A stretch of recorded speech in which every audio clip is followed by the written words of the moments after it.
그 예로부터 지금까지 인간은요, 이 생명에 관해서 많은 질문을 해왔습니다.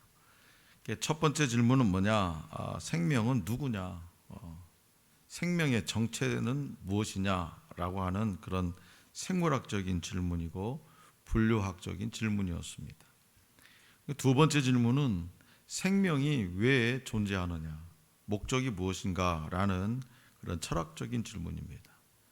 세 번째 질문은 생명이 무엇인가, 삶이 무엇인가라는 그런 특성과 성격의 어떤 질에 대한 질문입니다.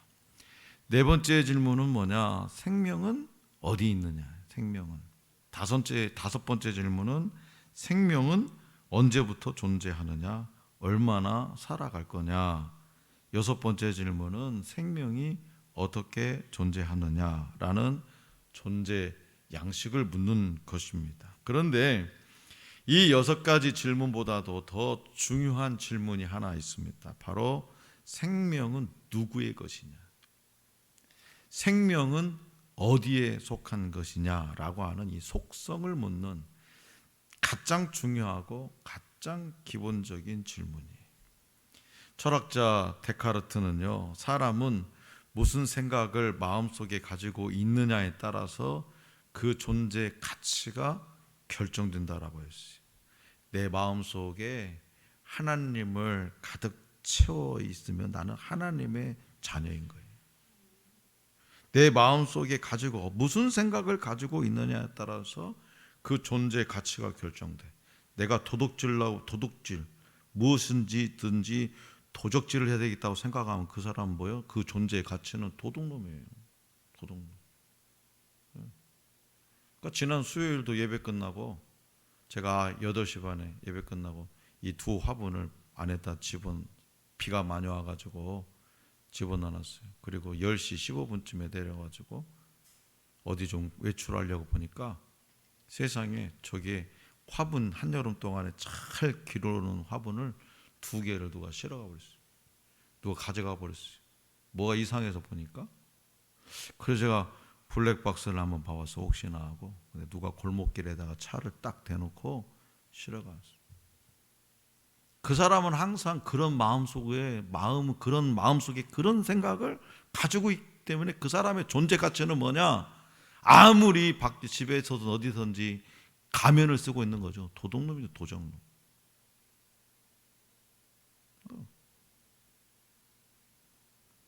그래서 데카르트는 뭐라고 했어요? 나는 생각한다. 고로 나는 존재한다. 라는 유명한 메시지를 남겼죠. 그런데요, 생각한다고 하는 것은 존재의 가치를 부여하는 데에는 중요한 요소가 될 수는 있지만 생각하기 때문에 존재하는 것은 아니에요. 그러니까 인간이 존재한다고 하는 것은 스스로 존재하는 것이 아니죠. 인간이 존재한다고 하는 것은 누구 안에 존재하느냐, 누구의 것이냐라는 겁니다. 다시 말해서 누구에게 속한 존재냐에 따라서 저와 여러분들 그리고 이 땅의 모든 인간의 생각은 달라진다. 누구에게 속한 존재? 내가 하나님의 자녀, 하나님께 속한 하늘나라에 속한 존재냐에 따라서 내 생각이 달라져요. 그러니까 뭐요? 신고를 안 하는 거예요. 한두 번이 아니거든 지금.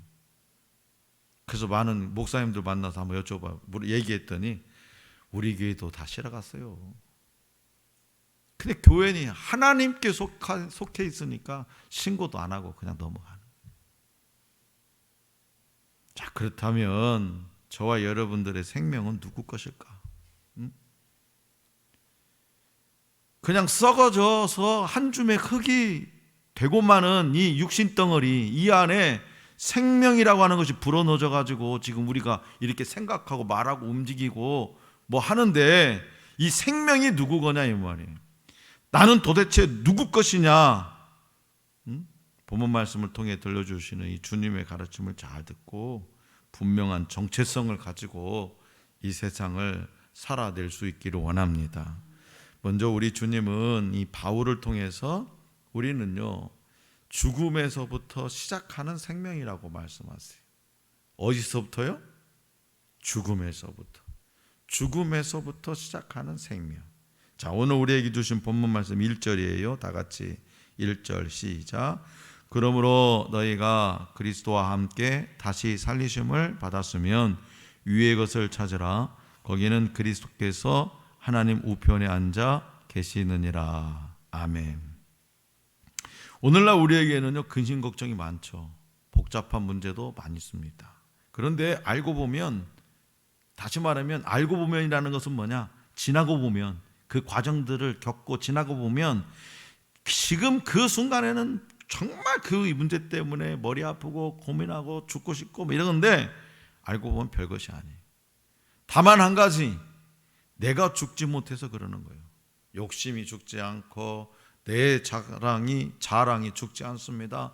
내 자존심이 죽지 않고 성질이 죽지 않고 정욕과 이생의 자랑과 허영이 죽지 않았습니다. 그래서 항상 문제가 생기고 그 생긴 문제는 잘 풀리지 않습니다. 그래서 철저히 죽어야 돼. 철저히. 아직도 덜 죽어서 바둥거리는 거죠. 아직도 설 죽어서 그렇게 생각하고 복잡하고 문제도 많은 거예요. 그리스도인은 철저하게 죽어야 합니다. 그러니까 우리 주님이 십자가에 못 박혀 죽으신 날, 그날 우리도 이미 죽었다면 아무 문제도 없습니다. 그런데 이 진정한 그리스도의 죽음, 우리가 죽어야 되는데 그 죽음은 회개를 통해서 나타나는 회개. 과거의 모든 죄를 완전히 십자가 아래에 묻어버리고, 십자가 아래에 묻어버렸다는 건 철저하게 통회하고 자복하고 회개했다는 거예요. 눈물, 콧물, 땀을 범벅하면서 그렇게 회개했다는 거예요. 그 십자가 아래에 묻어버리고 주님을 향하여 나아가는 것, 이것이 바로 저와 여러분들의 죽음입니다. 죽음. 또한 진정한 그리스도인의 죽음은 죽은 자 가운데서 나를 다시 살리신 하나님의 사랑과 은혜를 생각하면 나는 아무것도 아니라는 것을 깨닫게 되는 것, 그것이 바로 그리스도인의 죽음이에요. 그래서 진정한 죽음을 경험한 사람은요, 사도 바울처럼 내가 나된 것은 하나님의 은혜라 라고 고백합니다. 내가 나된 것은 하나님의 은혜라. 하나님의 사랑과 은혜가 너무나 고마워서 내가 산 것이 아니라 내 속에 그리스도가 사신다고 고백하는 거예요. 나는 없고 내 속에 누가? 그리스도가 사신다고 고백하는 거예요. 다시 말해서 크고 놀라운 그 하나님의 은혜에 감격하는 순간 내 모든 것, 욕심, 교만, 세속적인 욕망과 고집이 죽어야만이 예수 믿는 사람, 율법 앞에서 죽고 은혜 앞에서 죽고 하나님의 크신 사랑 안에서 완전히 죽어야 비로소 그리스도인이 되는 거예요. 어느 날 사막의 성자 마카리스에게 제자가 묻습니다. 선생님, 세상에 대하여 죽었다는 말을 하는데, 세상에 대하여 죽는다는 말을 하는데 그게 무슨 뜻입니까? 마카리오스는 제자에게 이렇게 가르쳤어요. 너 오늘 밤에 저 공동묘지에 가서 무덤 속에 있는 사람들을 보고 이 나쁜 놈아, 이 위선자들아, 이 천하고 고약한 놈들아 하고 욕이라는 욕은 있는 대로 다 퍼붓고 돌아오너라. 그 제자는 스승이 시키는 대로 하고 돌아왔어요. 그를 보고 마카리우스가 묻습니다. 어떻더냐? 아무 반응이 없던데요. 그러면 내일 아침에 다시 가서 이번에는 칭찬을 해보아라. 훌륭하고 위대한 분들이여 하고 돌아오너라. 제자는 아침이 되자 다시 묘지로 가서 스승이 시키는 대로 무덤을 향하여서 잔뜩 막 칭찬의 소리를 들어놓고 돌아왔어. 이번에는 어떻더냐? 역시 선생님 역시 아무 반응이 없던데요. 마카리오스가 제자의 질문에 대한 답을 이렇게 말합니다. 그것이 바로 세상에 대하여 죽었다는 것이다. 그것이 바로 세상에 대하여 죽었다는 것. 성도 여러분, 무슨 말이냐? 죽은 사람은 말이 없어요. 죽은 사람. 예수 그리스도 안에서 이미 죽은 사람도 반응이 없습니다. 반응이 없어요. 칭찬해도 교만할 것도 없고, 중상모략을 당해도 말이 없습니다. 누군가의 나에게 해코지하고 속상한 말을 퍼부어도 말이 없어요. 왜요? 예수 그리스도 안에서 이미 죽은 사람이라. 이미 죽지 않으니까 빗대세우고 반격하고 반응하고, 너 나한테 그러냐? 그래, 한번 해보자. 빌라도 앞에 서신 우리 주님의 모습 한번 생각해 보았어요. 빌라도 앞에서 예수님이 능력이 없어서 빌라도 앞에 꽁꽁 묶여가지고 끌려갔습니까? 예수님이 아무 능력이 없어서 온갖 중상모략을 당해도 말씀이 없으십니까? 왜 그랬을까요? 왜 말씀이 없으셨을까? 대답할 가치가 없기 때문에. 세상에 대해서 이미 죽었습니다. 깨끗하게 죽었기 때문에 그런 세상에 대하여 일희일비하지 않아요. 상관하지 않습니다. 이런 사람이 그리스도인이라고 우리 주님은 말씀하십니다. 이런 사람이 죽음에서부터 시작하는 생명이라고 말씀하세요. 그래서 사도 바울도 갈라디아서 2장 19절과 20절에서 이렇게 고백하잖아요. 자, 시작. 내가 율법으로 말미암아 율법에 대하여 죽었나니 이는 하나님에 대하여 살려 함이라. 내가 그리스도와 함께 십자가에 못 박혔나니 그런즉 이제는 내가 사는 것이 아니요 오직 내 안에 그리스도께서 사시는 것이라. 이제 내가 육체 가운데 사는 것은 나를 사랑하사 나를 위하여 자기 자신을 버리신 하나님의 아들을 믿는 믿음 안에서 사는 것이라. 아멘. 그리고 5장 24절에서도 이렇게 고백해요. 시작. 그리스도 예수의 사람들은 육체와 함께 그 정욕과 탐심을 십자가에 못 박았느니라. 아멘. 그러므로 사도 바울처럼 십자가만 바라보시기 바랍니다. 내 정욕과 탐심도 십자가에 다 못 박아 버리시기 바랍니다.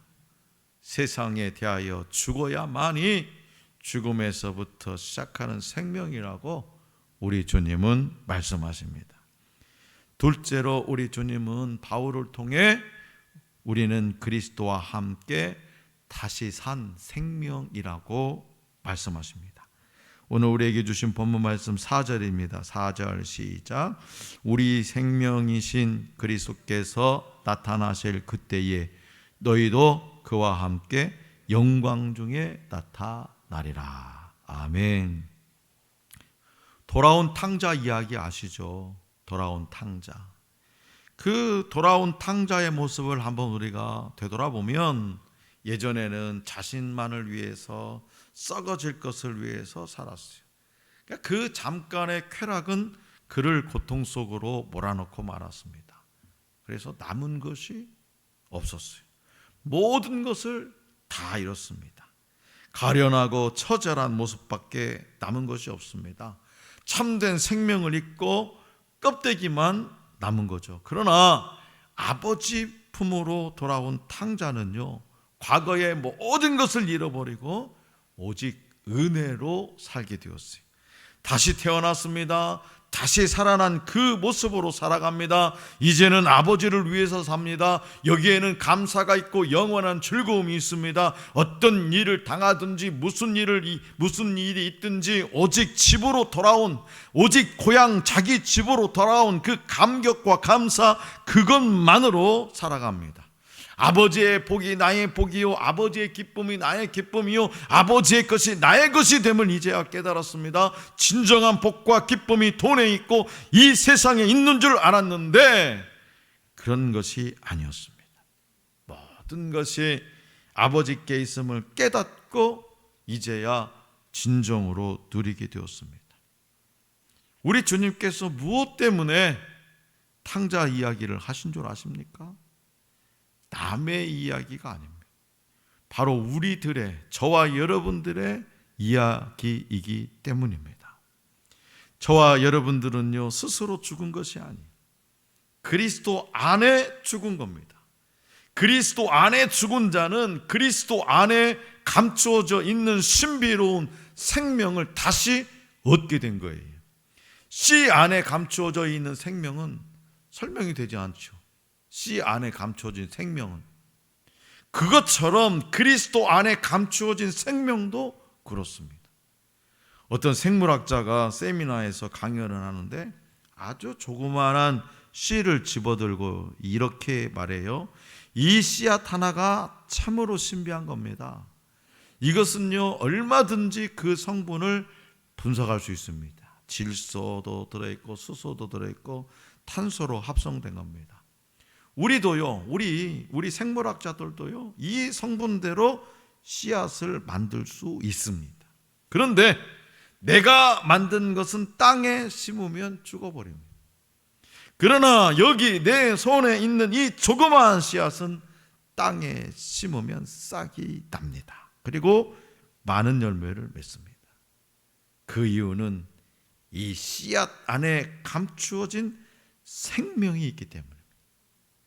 성도 여러분, 사람이 만들고 사람의 손에 있는 씨는 죽은 거예요. 그러나 하나님이 만드시고 하나님 안에 있는 씨는 생명이 있어요. 그러니까 하나님 안에, 하나님이 만드시고 하나님 안에 있는 씨, 그 씨앗이 심겨진 사람은요, 날마다 얼굴 표정부터가 다르죠. 생명이 있기 때문에 활력이 넘치고 기쁨이 넘치고 즐거움이 넘치는 거예요. 죽을 상을 사고 인상 쓰면서 하루하루를 살아가는 것이 아니라, 이제 우리는 믿음으로 그리스도 안에 있는 생명을 가진 존재예요. 생명의 신비가 우리에게 있습니다. 다큐멘터리 한번 그런 거 보세요. 요즘은 그 광학 렌즈로 그 씨앗이 심겨져 가지고 자라면서 쭉쭉쭉 가지를 뻗는 것들도 단숨에 우리가 볼 수 있잖아요. 얼마나 신비로워요. 이 눈곱 많은 거. 농사 짓는 사람들은 그 신비에 대해서 감탄을 하잖아요. 그냥 밭에 밭 읽어가지고 씨를 싹 뿌리고 왔는데 물을 줬는데 그 다음날 며칠 지나면 그 씨가 나오잖아요. 저도 저쪽 회원에 살 때 농사 질 때 보니까 막 신기한 거예요. 이게 신기한 거. 하루하루 그 생명의 신비 때문에. 그래서 저와 여러분들은 이 오묘한 신비 속에 살아가는 거예요. 그 생명은 주님 오실 때에 분명히 나타날 겁니다. 그뿐만 아니라 인생을 돌아볼 때, 우리의 인생을 돌아볼 때 지난날에 왜 내가 고독해 했던가, 이제 돌아보니 그것도 은혜임을 깨닫는 것, 그것이 생명의 신비인 거예요. 내가 그때 왜 실패해왔던가, 비참한 자신을 보고 버려진 줄 알았는데 그것이 아니라는 거예요. 그때에도 주님은 나와 함께 있었고 바로 그것이 은혜였던 거예요. 그것을 깨닫는 것, 그것이 생명의 신비인 거예요. 그리스도와 다시 산 생명이죠. 내가 병들어서 슬퍼하고 있었지만 그것도 은혜고, 그리스도와 함께 다시 산 생명이라고 우리 주님 말씀하세요. 왜 세상은 이렇게 모순이 많은지 답답하고 괴로웠는데 감추어진 신비로운 세계에서 보니 모든 것이 은혜예요. 그리스도 안에서 그 생명을 아는 사람은요, 오늘 이 땅에 살면서도 절대로 절망하거나 낙심하지 않습니다. 스데반 집사님 아시잖아요. 스데반 집사님 날마다 얼굴 보고 날마다 교제했던, 정을 나눴던 그 동네 사람들에게, 이웃 사람들에게 돌을 맞아 죽잖아요. 그 돌에 맞아 죽는 순교를 당하면서도 천사의 얼굴과 같았다고 기록되어 있습니다. 그 끔찍한 순간에 어떻게 천사 같은 표정을 지었을까? 이 손톱 끝에 작은 가시 하나만 찔려도 아 하고 인상 쓰기 마련인데 어떻게 그 끔찍한 순간에 천사 같은 표정을 지었을까? 그 이유는 바로 스데반 집사님이 이 생명의 신비를 알았기 때문에. 그렇기 때문에 그리스도 안에 거하는 사람은 그리스도의 복된 삶을 이 땅에서도 살아가는 거예요. 내 기쁨도 그리스도요, 내 영광도 그리스도요, 사는 것이 그리스도니 죽는 것도 유익한 거예요. 이것이 바로 그리스도와 함께 다시 산 생명의 모습입니다. 마지막으로 우리 주님은 바울을 통해 우리는 땅의 것을 생각하지 아니하고 위의 것을 생각하는 생명이라고 말씀하십니다. 오늘 우리에게 주신 본문 말씀 2절을 다 함께 받들어 읽겠습니다. 2절 시작. 위의 것을 생각하고 땅의 것을 생각하지 말라. 아멘. 예수 그리스도와 함께 오늘을 사는 성도들은요, 잠깐 있다가 없어질 것보다는 영원하고 복된 하늘나라의 것을 생각하고 사모하면서 살아가는 사람들입니다. 비록 몸은 이 땅에 있을지라도 그리스도인의 생명은 신비로운 천국을 살아가고 있습니다. 그리고 그리스도와 함께 나타날 바로 그 영광의 날을 바라보면서 오늘을 살아가는 거죠. 신비로운 생명을 거듭 확인하면서 살아가는 거예요. 아, 내가 이렇게도 내가 이렇게도 살아. 하나님께서 나를 이렇게 살게 해주시는구나. 그 생명의 신비로움을 거듭 확인하면서 살아가는 거예요. 이것이 바로 그리스도인인 저와 여러분들의 삶의 모습입니다. 그렇기 때문에 신앙의 선배들은 뭐라고 고백했어요? 초막이나 궁궐이나 내 주 예수 모신 곳이 그 어디나 하늘나라라고 고백했던 거죠. 하나님께서 주신 생명의 역사가 우리의 삶 속에서 싹이 나고 꽃이 피고 많은 열매를 맺게 합니다. 신비로운 생명의 역사를 그리스도 안에서 체험하게 되는 거예요. 사람이 만든 씨는 땅속에서 썩어버리지만 생명이 있는 씨는 오히려 땅속에서 신비로운 역사가 일어납니다. 그것이 바로 그리스도 안에서 새롭게 변화하는 신비하고도 놀라운 생명의 역사요, 구원의 역사입니다. 슬퍼하던 자가 기뻐하는 자가 됩니다. 원망하고 불평하던 자가 범사에 감사하는 자가 됩니다. 실망하고 낙심하던 자가 무슨 일을 만나든지 담대하고 용기 있는 자가 됩니다. 미워하던 자가 사랑하는 자가 됩니다. 받기만을 좋아하던 자가 주기를 기뻐하는 자가 됩니다. 섬김을 받기만을 좋아하던 자가 오히려 섬기기를 기뻐합니다. 이것이 바로 위의 것을 생각하는 그리스도인, 위의 것을 생각하는 그리스도인, 새 생명을 소유한 자입니다. 새 생명을 얻은 자는 삶의 목적과 방향이 달라요. 위에 계신 그리스도의 가치관대로 하늘나라를 사모하는 삶을 살아가는 거죠. 사랑하는 성도 여러분, 신앙생활은요, 새 생명으로 시작돼요. 새 생명이 부어져야만이 신앙생활을 할 수 있는 거죠. 예수 그리스도를 믿는 순간부터 옛사람은 죽고 새 사람으로 살기 시작합니다. 땅의 사람이 아니라 하늘의 사람이 되기 때문입니다. 그런데요, 땅을 벗어나 살 수 있는 인생은 없어요. 그리스도인들도 땅에 발을 딛고 살아갑니다. 그러면 신자와 비신자의 차이점 뭐냐? 신자는 주님 안에 있는 생명을 소유한 자고요, 비신자는 땅의 생명만 있는 자예요. 그래서 신자는 위의 것을 추구하지만 비신자는 땅의 것만을 추구하는 거예요.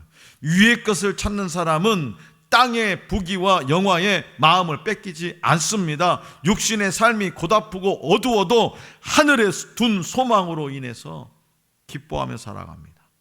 주님 안에 있는 생명이 있는 자, 다시 말해 위를 바라보는 사람에게는 무엇이 보이냐?